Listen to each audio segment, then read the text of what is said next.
वज़ीर आला चंद्रशेखर राव ने कहा कि इंसानी हमदर्दी के नुक्ते नज़र से स्कीमों को डिज़ाइन और नाफिज करना, सबको फलाह बहबूद के समरात फराहम करना हुकूमत का काम है। रियासत में आज कोई ऐसा खानदान नहीं है जिसने सरकारी स्कीमों का फ़ायदा ना उठाया हो। सरकारी स्कीमों के नतीजे में आज रियासत में गुर्बत कम हुई है और फीकस आमदनी में इजाफा हुआ। तेलंगाना में गुर्बत की शरह जो 2015 में 13.8 थी,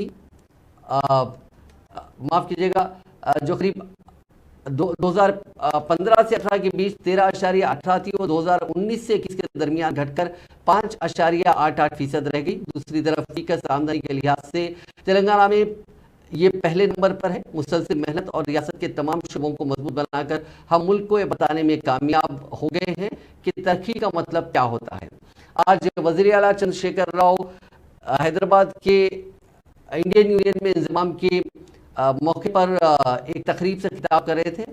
उन्होंने कहा कि बरतानिया की ज़ेर तसल्लुत देसी रियासतों को हिंदुस्तानी यूनियन में जम करने का अमल शुरू किया गया था। उसी के हिस्से के तौर पर हमारा हैदराबाद भी 17 सितंबर 1948 को हिंद यूनियन का अटूट हिस्सा बन गया। रियासत हैदराबाद के हिंद यूनियन में जम होने के साथ ही तेलंगाना में बादशाहत का खात्मा हुआ और पार्लिमानी जमहूरी इंतजामिया का आगाज हुआ। उन्होंने कहा कि तेलंगाना का माशरा इंसाफ, रास्तबाजी और आईनी हुकूक के असूल के लिए उठ खड़ा हुआ है।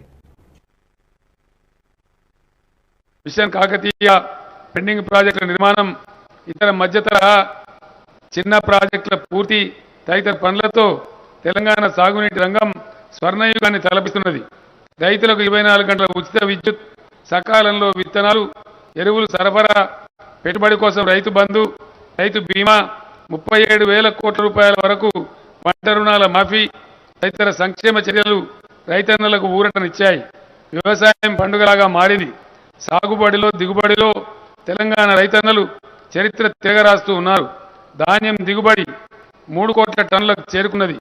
వరి ఉత్పత్తిలో పంజాబ్ రాష్ట్రాన్ని తలదన్ని దేశంలోనే ప్రథమ స్థానం వైపు తెలంగాణ పరుగులు పెడుతున్నది.